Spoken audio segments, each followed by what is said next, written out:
In this video, we will discuss about the rectus sheath, fascia transversalis, inguinal canal and abdominal incision. We will start with the rectus sheath. The rectus sheath is an aponeurotic sheath which covers the rectus abdominis muscle as well as pyramidalis muscle when it is present. It is formed by aponeurosis of three flat muscles of abdomen, that is aponeurosis of external oblique, aponeurosis of internal oblique and aponeurosis of transversus abdominis muscle. The important features of rectus sheath are: first one, it is having two walls. In this one is anterior wall and this one is posterior wall. The anterior wall is complete and it covers the entire extent of the muscle longitudinally from upper end to the lower end, whereas posterior wall is deficient above and below, so it does not cover the entire extent of the muscle. Above, the muscle rests directly on the 5th, 6th and 7th costal cartilages, and the rectus sheath is attached to the 7th, 8th and 9th costal cartilages, whereas below it presents a free curved margin with concavity facing downwards. This free curved margin is called as arcuate line or fold of Douglas. It is located between the umbilicus and pubic symphysis.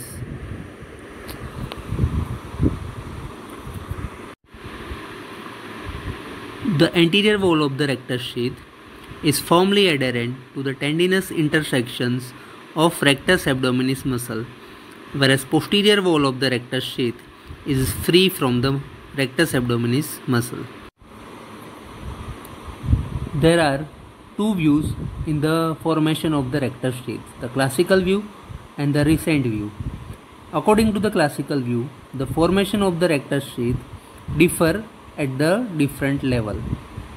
Above the level of costal margin, the anterior wall of the rectus sheath is formed by aponeurosis of external oblique muscle, whereas posterior wall of the sheath is deficient and the muscle rests directly on the 5th, 6th and 7th costal cartilages.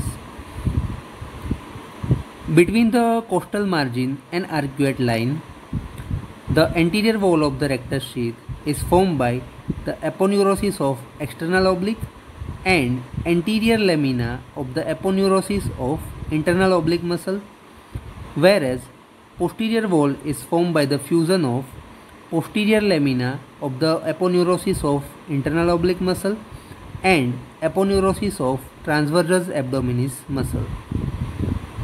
Below the level of arcuate line, the anterior wall of the rectus sheath is formed by aponeurosis of all the three flat muscles of abdomen, that is external oblique, internal oblique and transversus abdominis muscle, whereas posterior wall is deficient and the muscle rests on the fascia transversalis. According to the recent view of the formation of rectus sheath, each of the three muscles near its medial border divide into two lamina, the anterior lamina and posterior lamina, the anterior one and the posterior lamina.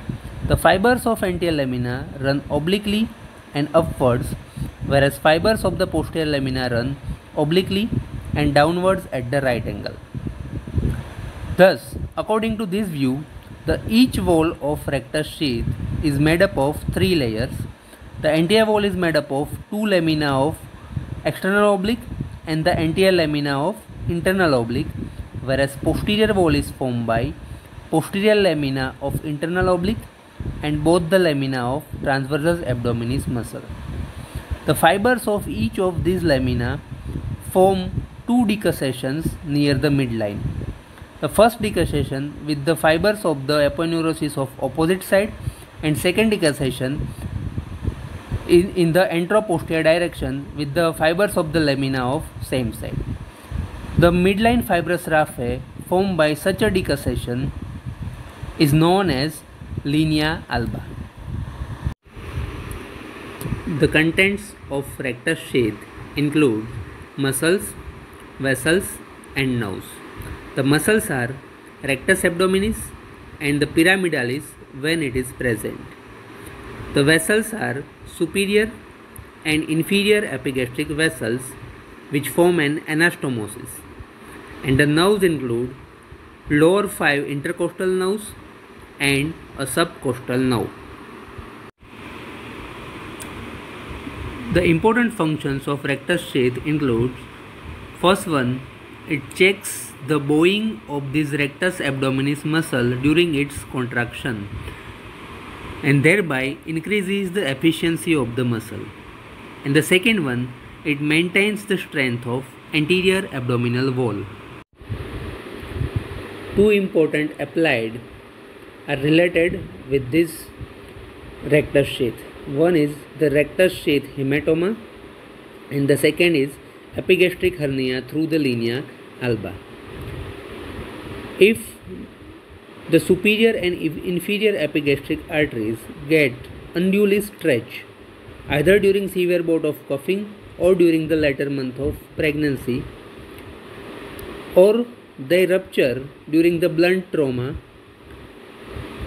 of anti-abdominal wall, it leads to the formation of hematoma in the rectus sheath. It is characterized by midline abdominal pain and tender mass which is confined to the rectus sheath. The second one is the epigastric hernia. Sometimes when the intra-abdominal pressure is excessively raised, a small amount of extraperitoneal fat may protrude through the upper part of linea alba. Sometimes it also contains a peritoneal sac and greater omentum inside. So that is epigastric hernia.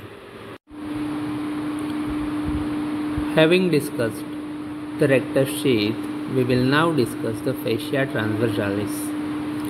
Usually, the inner surface of abdominal muscles is lined by a fascia which is separated from the peritoneum by extraperitoneal connective tissue. That part of the fascia which lies the transversus abdominis muscle is known as fascia transversalis. Anteriorly, it merges with the linea alba above the level of umbilicus. Posteriorly, it merges with the anterior layer of thoracolumbar fascia and becomes continuous with the renal fascia. Superiorly, it becomes continuous with the diaphragmatic fascia, and inferiorly, it becomes continuous with the fascia iliaca. It is attached to the inner lip of iliac crest, lateral half of inguinal ligament, pecten pubis, pubic tubercle, and pubic crest.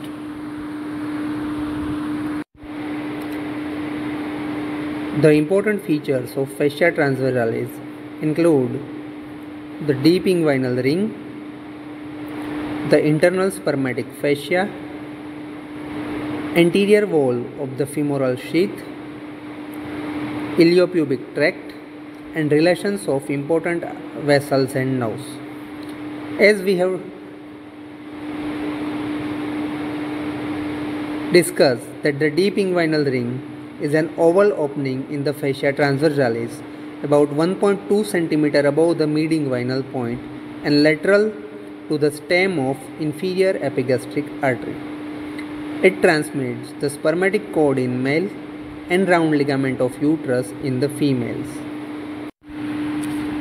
The tubular prolongation of the fascia transversalis around the spermatic cord is called as the internal spermatic fascia. The fascia transversalis is prolonged downwards over the anterior surface of femoral vessels in the front of thigh and form the anterior wall of femoral sheath. The lowermost thickened margin of the fascia transversalis in the inguinal region forms the iliopubic tract. Lastly, the important arteries of the abdominal cavity lie inside the fascia transversalis, whereas nerves lies outside to it. That's why femoral vessel lie inside the femoral sheath and nerve lie outside to it. Let us now discuss the inguinal canal. As you can see, it is an oblique passage in the lower part of anterior abdominal wall situated just above the medial half of this inguinal ligament. It is about 4 cm long, directed downwards, forwards and medially. It extends from deep inguinal ring to the superficial inguinal ring. Deep inguinal ring is an opening in fascia transversalis, whereas this superficial inguinal ring is an opening in the external oblique aponeurosis.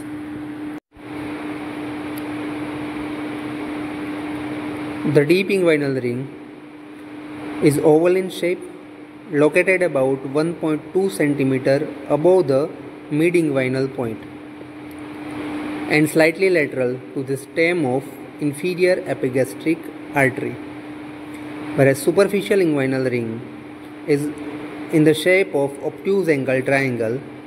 Base of the triangle is formed by pubic crest. Two sides, lateral and medial side, form the crura. Both the crura unite at the apex by the intercrural fibers. It is about 2.5 cm long and 1.2 cm broad at the base. The inguinal canal is having anterior boundary, posterior boundary, roof and the floor. The anterior wall or anterior boundary is formed in its whole extent by the skin, superficial fascia, external oblique aponeurosis, and additionally in the lateral 1/3 it is formed by the fleshy fibers of internal oblique muscle. The posterior wall is formed in its whole extent by the fascia transversalis, this green lining, this yellow lining, that is extraperitoneal connective tissue, and again this black lining, that is parietal peritoneum.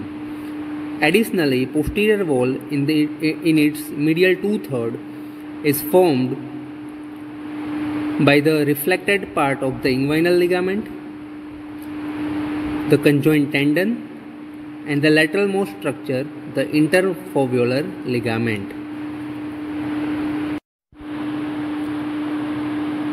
The roof of this inguinal canal is formed by arched fibers of the internal oblique and transversus abdominis muscles, whereas its floor is formed by this grooved upper surface of inguinal ligament and its reflection, the lacunar ligament. Inguinal canal is larger in male compared to females.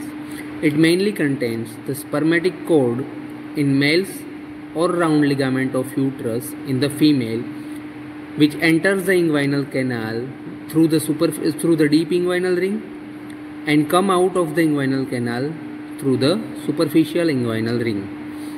Apart from this, it also contains the ilioinguinal nerve, which enters the canal through the gap between the external and internal oblique muscles and come out from the canal through the superficial inguinal ring.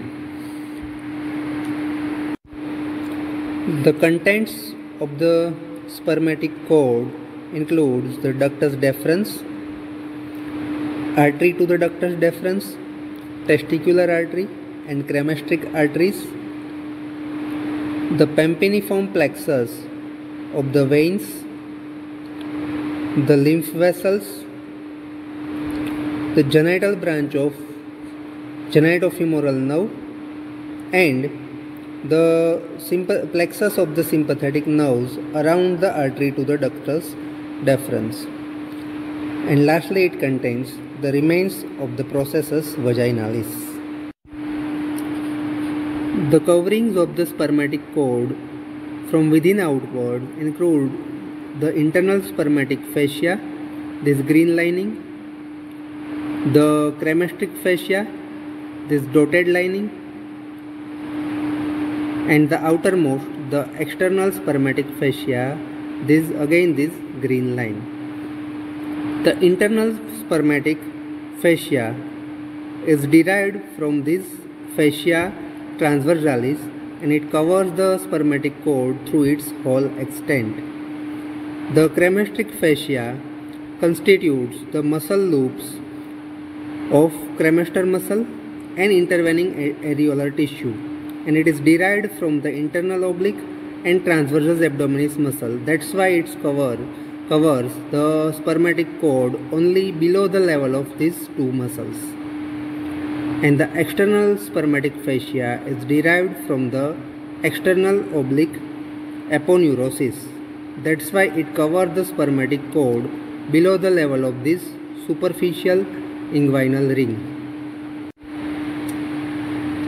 So, inguinal canal forms a weakness in the lower part of anterior abdominal wall, and the abdominal contents can easily herniate out through it. But there are certain mechanisms which prevents the herniation of the abdominal content.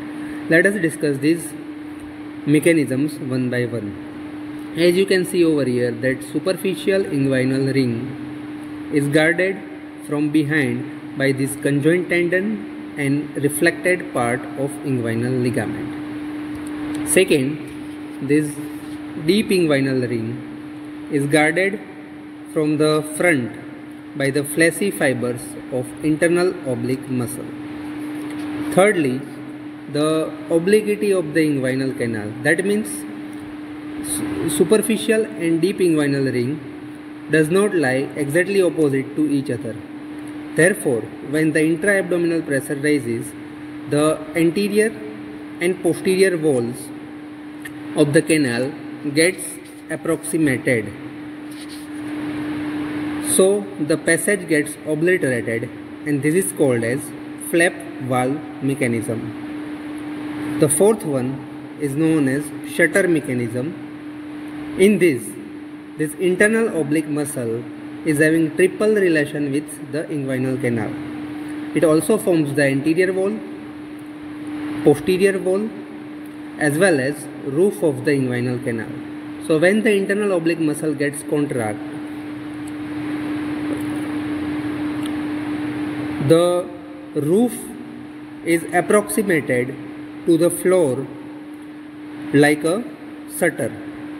So in this shutter mechanism, the fibers of transversus abdominis will also take part.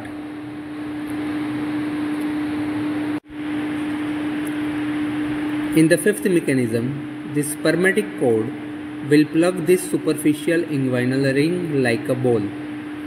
This is known as ball valve mechanism. Contraction of the cremaster muscles will help the spermatic cord in this mechanism. The sixth one is known as slit valve mechanism, in which there is contraction of external oblique muscle.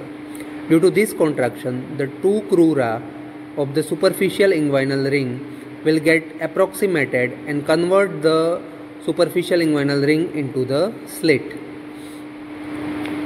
And lastly, the hormones may also play important role in maintaining the tone of the inguinal musculature.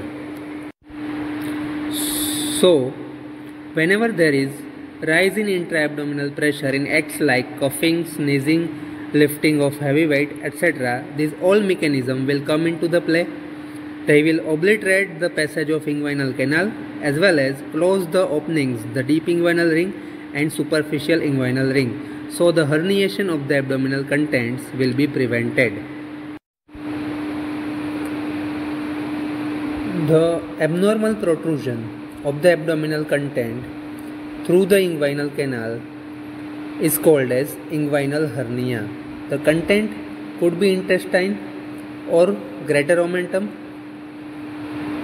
It is more commonly seen in the person in whom the intra-abdominal pressure gets frequently increased, like in a person with the chronic cough or the person involved in frequently lifting of the heavy weights, etc. There are two types of inguinal hernia, the indirect and direct. If the contents of hernia enter through the deep inguinal ring, pass through the inguinal canal and come out through the superficial inguinal ring, then such type of hernia is called as indirect inguinal hernia. Whereas in direct inguinal hernia, the contents of hernia enter the inguinal canal directly through its weak posterior wall. In such case, it will pass medial to the inferior epigastric artery and through the triangle of Haselbeck. During the descent of testes to the bottom of the scrotum, a pouch of peritoneum descends along with the testis. This pouch is called as processus vaginalis. Usually, the proximal part of the processus vaginalis gets obliterated and the distal part forms the covering around the testis called as tunica vaginalis. Depending upon this, the indirect inguinal hernia is having following subtypes. If the entire processus vaginalis remains patent and contents of the hernia extend up to around the testis, then such type of the hernia is called as complete hernia or the congenital vaginal hernia. If proximal part of processus vaginalis fails to obliterate, then the contents of the hernia reach up to the level above the testis. Such type of the hernia is called as congenital funicular hernia. And the third type of the indirect inguinal hernia is called as bubonocele, into which the contents of hernia remains confined to the inguinal canal only and does not protrude through the superficial inguinal ring. As we have discussed that the direct inguinal hernia passes through the triangle of Haselbeck, the boundaries of this triangle are important. This Haselbeck's triangle is bounded medially by the lateral border of rectus abdominis muscle, laterally by the inferior epigastric artery, and its base is formed by the inguinal ligament. The obliterated umbilical artery crosses the triangle and divides the triangle into the medial and the lateral part. If the contents of direct inguinal hernia come out through the medial part, then it is called as medial direct hernia, and if the contents come out through the lateral part, it is known as lateral direct hernia. The hernia consists of three parts: the content, the sac, and the coverings. The sac of hernia is having two parts. The narrowed part is called as neck and the broad part is called as body. As the indirect inguinal hernia enters the inguinal canal through the deep inguinal ring, its coverings include the extraperitoneal connective tissue, the internal spermatic fascia, the cremasteric fascia, the external spermatic fascia, and the skin. The coverings of lateral direct hernia are same as the coverings of indirect inguinal hernia, except Instead of internal spermatic fascia, there will be the fascia transversalis, and the coverings of medial direct hernia will remain same as the coverings of lateral direct hernia, except instead of cremasteric fascia, it will be having conjoint tendon. The remaining coverings will be same as lateral direct hernia. Today's last competency is enumerate common abdominal incision. So these are the common abdominal incisions, which include midline or median incision, paramedian incision, Kocher's incision, McBurney's incision, which is also known as gridiron incision, and the transverse incision. The median incision could be supraumbilical and infraumbilical. Its advantages are it is bloodless, there is safety to the muscles and nerves, and it gives access to both the sides of abdomen. But its disadvantage of this supraumbilical median incision is that healing is very poor and it may lead to incisional hernia. Compared to supraumbilical median incision, infraumbilical median incision is safer because of close approximation of the recti muscle, which prevents the ventral incisional hernia. In paramedian incision, the rectus muscle is retracted laterally to protect the vessels and nerve. As this incision is given through the rectus sheath, there is less risk of the ventral or incisional hernia. The next incision is known as McBurney's incision or gridiron incision. It is given at the McBurney's point, which is located at the junction of medial 2/3 and lateral 1/3 of spino-umbilical line. The incision is given to the right angle to this line and is mainly used for the appendicectomy. The fourth incision is known as subcostal incision or Kocher's incision. It is given slightly below the costal margin and it is used mainly for the gallbladder surgeries. And the transverse incision with upward concavity is used for the surgeries of the pelvic organ, mainly the uterus and ovaries, etc.